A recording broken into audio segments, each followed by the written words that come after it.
Hello दोस्तों, welcome to study IQCS और मैं हूं निर्मल। आपका स्टडी IQCS में स्वागत करता हूं। हमारी जो क्लास चल रही है वो DPS के ऊपर चल रही है। पिछले जो 3 पार्ट थे हमने DPS पे डिस्कस कर दिए, यानी राज्य के नीति निर्देशक सिद्धांत के ऊपर हमने लास्ट 3 क्लासों में बात करी थी। आज जो पार्ट है वो 4 DPS का, जहाँ पर मैं डिस्कस करूँगा conflict between DPS and fundamental right, यानी राज्य के नीति निर्देशक सिद्धांत और मौलिक अधिकारों के बीच कुछ कॉन्फ्लिक्ट हुए हैं। कहीं ना कहीं देखो, शुरू से लेके अब तक एक बात हमेशा आई है कि किसको ज़्यादा वरीयता दी जाए, या मौलिक अधिकार को वरीयता दी जाए या DPS को दी जाए। यदि आप DPS को दोगे तो कहीं ना कहीं मौलिक अधिकारों की जो इम्पोर्टेंस है वो कम हो जाएगी। यदि आप मौलिक अधिकारों को दोगे, जो DPS में जो राज्य अपने कर्तव्य शायद नहीं निभा पाएंगे, तो हमेशा कॉन्फ्लिक्ट हुआ है। तो क्या कैसे कैसे कॉन्फ्लिक्ट हुए, तो हम आइए आप डिस्कस करते हैं। ये मेरा छोटा सा इंट्रो, आप चाहें तो मुझसे टेलीग्राम चैनल पर भी जोड़ सकते हो। देखो, कॉन्फ्लिक्ट होने से पहले एक क्रिटिसिज्म समझ लो। कहीं ना कहीं देखो, कुछ आलोचनाएं भी की गई थी। किसकी? DPS की। तो क्या क्या आलोचना है? देखो, जो पहली आलोचना है कि इनका कोई लीगल फोर्स नहीं है। लीगल फोर्स मतलब ये तो सरकार के ऊपर आपने छोड़ दिया कि सरकार लागू करे या ना करे, ये उनके ऊपर है। यानी हम किसी भी प्रकार का कोई इन पर दबाव नहीं डालते हैं, आपने ऐसा बोल के छोड़ दिया। अब सरकार कब अपनी मन मर्जी करती है, सरकार अपनी क्यों, वो कभी लागू करती भी है कुछ प्रिंसिपल लागू नहीं भी करती। यदि कुछ लागू करती है तो कहने के उसमें अपनी राजनीति को डाल देती। चुनाव आता है तो वो मतलब कोई लीगल फोर्स नहीं लिया जाता है। It is illogically arrange. आपने 3 सिद्धांतों के आधार मान कर इनको अरेंज कर दिया।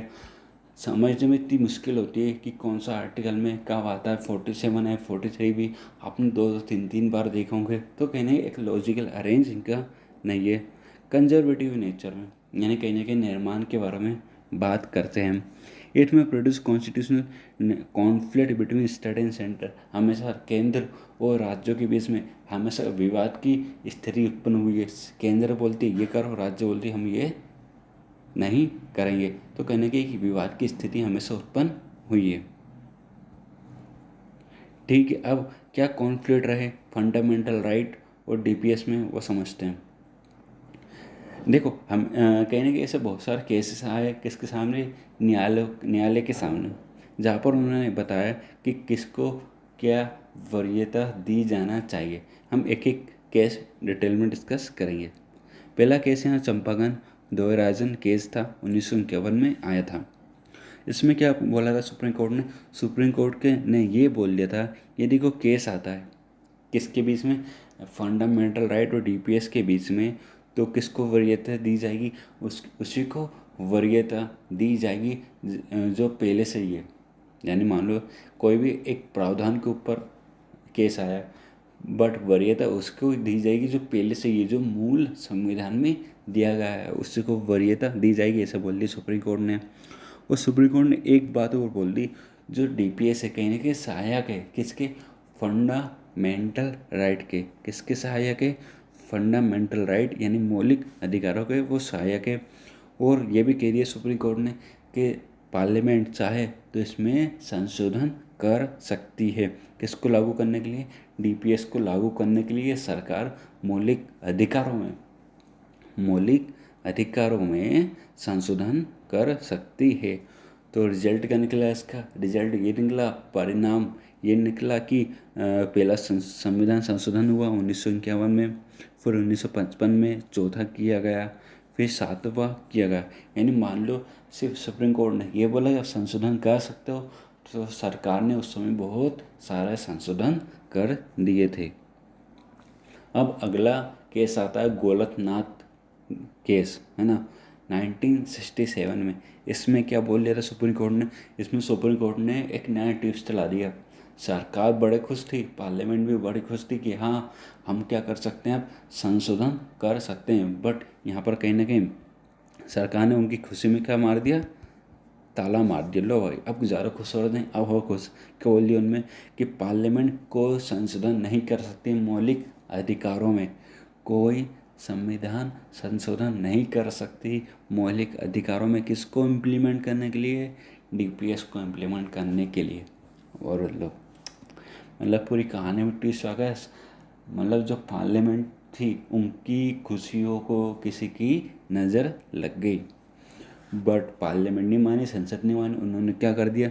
24वां संविधान संशोधन कर दिया, 25वां कर दिया 1971 में।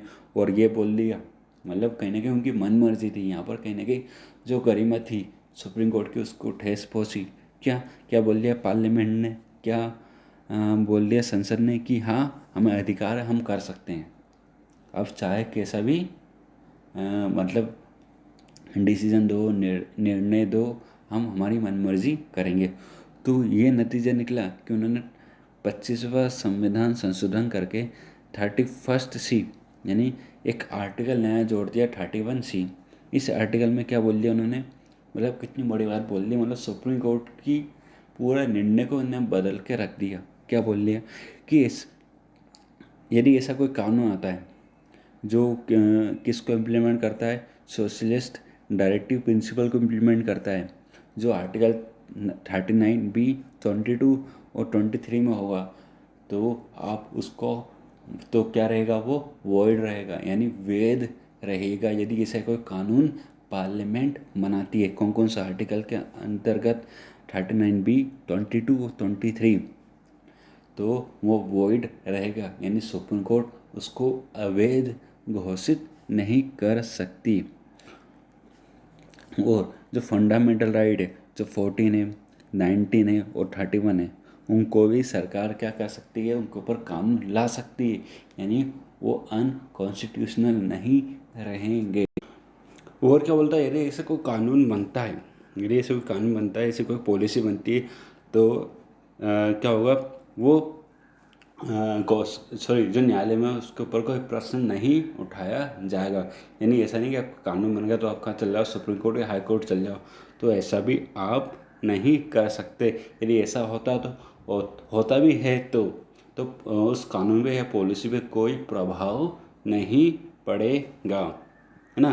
ठीक है, आगे बढ़ते हैं। अब नेक्स्ट केस आता है आपका केशवानंद भारती केस 1973 में। उसमें क्या हुआ था? उसमें देखो, अभी पहले सुप्रीम कोर्ट ने रूल करा, फिर किसने? पार्लियामेंट अपनी मनमर्जी कर ली, फिर वापस सुप्रीम कोर्ट वापस अस्तित्व में आता, वापस पिक्चर में आता। उसने क्या बोल दिया सुप्रीम कोर्ट ने? यहाँ पर सुप्रीम कोर्ट ने ये बोल दिया, जो सेकेंड प्रोविज़न है 31C का, आर्टिकल 31C में अब 2 प्रोविज़न लिखा है। जो सेकेंड वाला है, जो आपने 25वें संविधान संशोधन करके उसको जोड़ा गया था, कब? गोलकनाथ केस में के दौरान। उसको क्या कर दिया सरकार ने, सॉरी, उसको क्या कर दिया सुप्रीम कोर्ट ने? अनकॉन्स्टिट्यूशनल करार दे दिया। यानी क्या है? वो असंवैधानिक है। जो पहला प्रोविज़न है उसमें, है ना, जो पहला प्रोविज़न है वो क्या है? संवैधानिक है।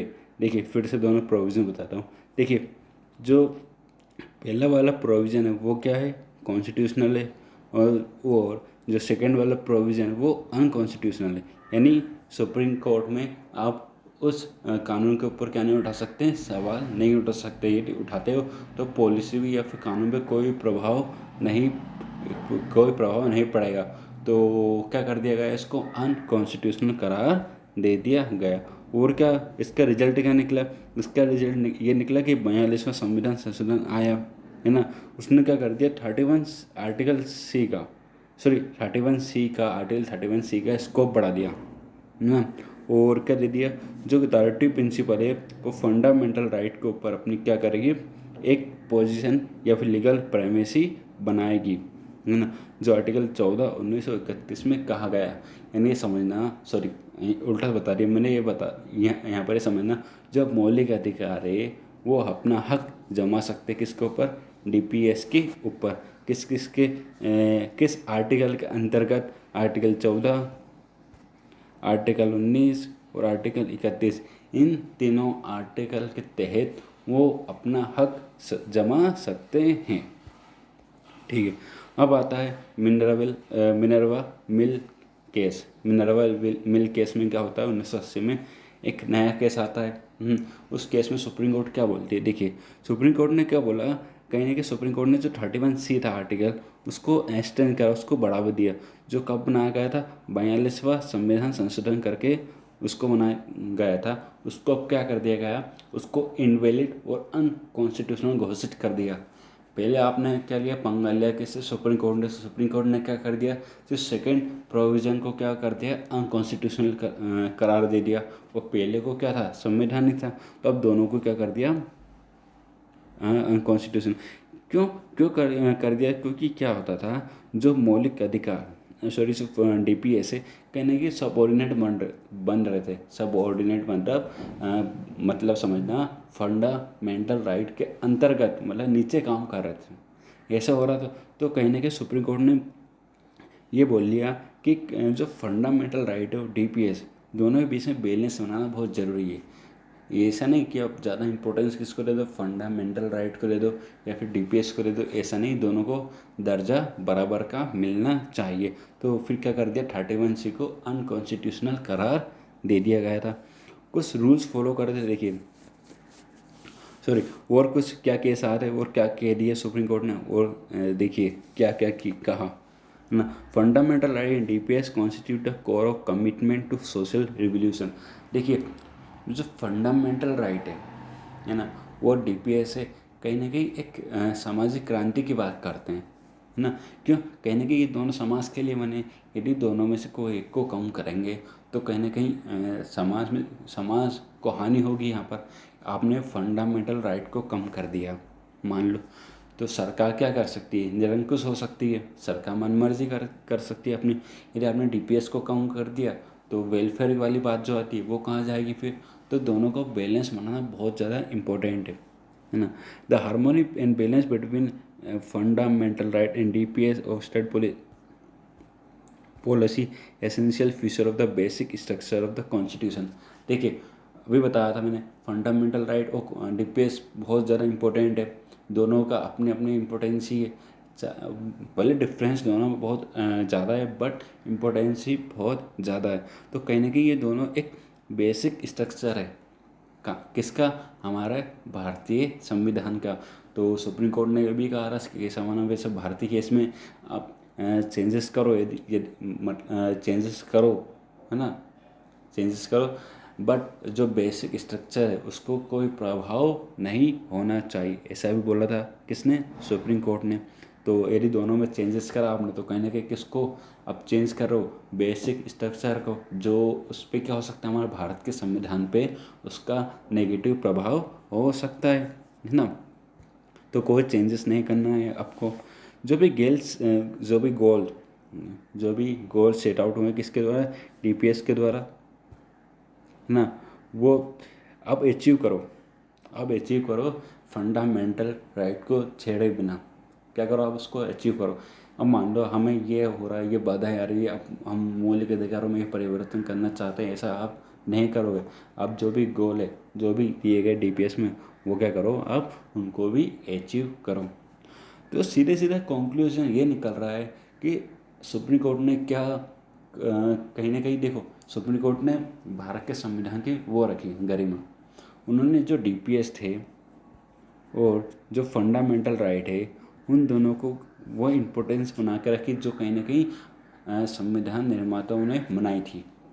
यदि मान लो सुप्रीम कोर्ट कोई दखल नहीं देता तो कहीं ना कहीं पार्लियामेंट उस पर लगातार कानून बनाती, लगातार क्या करती, संशोधन करती, जो कहीं ना कहीं या तो आप DPS की इम्पोर्टेंस ख़त्म हो जाती या फिर फंडामेंटल राइट की या मौलिक अधिकारों की जो इम्पोर्टेंस है वो ख़त्म हो जाती।